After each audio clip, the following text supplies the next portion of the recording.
how to transfer video or file to Android to PC or laptop.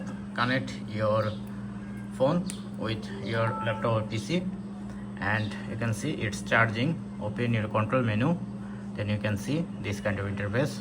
Press and hold soft touch, then you have to select transfer. Make sure you are selecting transfer file and audio, and once done, then you can see the notification on PC.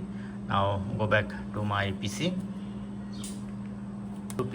and go this PC, then you can see my device is connecting here.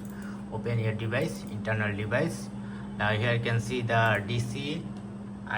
Select DCIM, then you can see the camera. Press on camera. Now all file is available here. You can customize it with your date or size. Suppose I want to customize with my date. Now for example, this video I want to transfer. Press on copy. Now where you want to paste, for example I want to paste it here, this file. Just paste this file, is transfer. So that's it. Thank you. Don't forget to thumbs up. Have a good day.